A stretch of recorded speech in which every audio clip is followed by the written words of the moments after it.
হ্যাঁ, দিদি বলছি মেয়েকে এবার ডাকুন, 1 ঘন্টা তো হতে যায়, আর কখন আসবে? হ্যাঁ হ্যাঁ, এক্ষুনি ডাকছি। আসবো? ওই তো চলে এসেছে। ও মাই গড, এই বুড়িটার সামনে এখন আমাকে 1 ঘন্টা ধরে ধৈর্য ধরে বসে থাকতে হবে? কি জ্বালা মাইরি, উফ। এই রে, মেয়েটার মুখের যা হাবভাব দেখছি, কোনো উল্টোপাল্টা কিছু করে না বসে থাকে, তখন তো আবার আরেক বিপদ হবে। হ্যাঁ, কি রে মা, না বস ওখানে। হ্যাঁ হ্যাঁ মা, বসছি। উফ, আর ভাল লাগে না ব্যাঙের মাথা, এই জিনিসটা এত ইরিটেটিং, ও মাই গড। এই রে, মেয়েটাকে প্রায় জোর করেই এখানে বসতে বললাম, এখন আবার কিছু না বলে বসে থাকে। তুমি দেখো ঠাকুর। তা মা, তোমার নামটা একটু বলো দেখি। আমার নাম ইউরোপ। হ্যাঁ, উড়েপু? বলি এটা কোনো নাম হলো নাকি? তুমি কি উড়ে উড়ে যাও নাকি মা? অ্যাকচুয়ালি আন্টি, আমার ফেসবুক, ইনস্টা, ইউটিউবে ওই নামটাই দেওয়া আছে, তাই ওই নামেই সবাই আমাকে চেনে। দিদি বুঝতেই তো পারছেন, আজকালকার দিনের মেয়ে।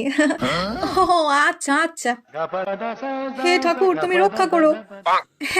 তা তুমি কতদূর পর্যন্ত পড়াশোনা করেছো মা? আমি গ্রাজুয়েশন কমপ্লিট করেছি। সে তুমি যত দূরই পড়াশোনা করো না কেন, বিয়ের পর তোমাকে রান্না বান্না থেকে শুরু করে ঘরের কাজ সব করতে হবে। ও মা, তা মেয়ে হয়ে আমি শুধু রান্না বান্নাই করবো নাকি? আর তাছাড়া এখনকার দিনে সবাই শিক্ষিত, বুঝেছেন? অশিক্ষিত মহিলা কোথাকার। তা মা, তুমি রান্না বান্না করতে পারো তো? হোয়াট? আমি আর রান্না? আপনি ভাবলেন কি করে আন্টি? আর যেই মেয়ে ছোটবেলা থেকে কোনোদিনও রান্নাঘরেই ঢোকেনি, তাকে আপনি রান্নার কথা বলছেন? আপনার মাথা ঠিক আছে তো আন্টি? সে কি, তুমি রান্না বান্নাও পারো না? আরে পাগলি মেয়ে, চুপ কর, আমি তোকে বিয়ের আগে সব রান্না বান্না শিখিয়ে দেবো। ইস। আচ্ছা আন্টি, বলছি আপনাকে একটা কথা বলবো। হ্যাঁ মা, বলো। বলছি আপনার ছেলে রান্না পারে তো? না না মা, আমার ছেলে ওইসব রান্না বান্না একদম পারে না।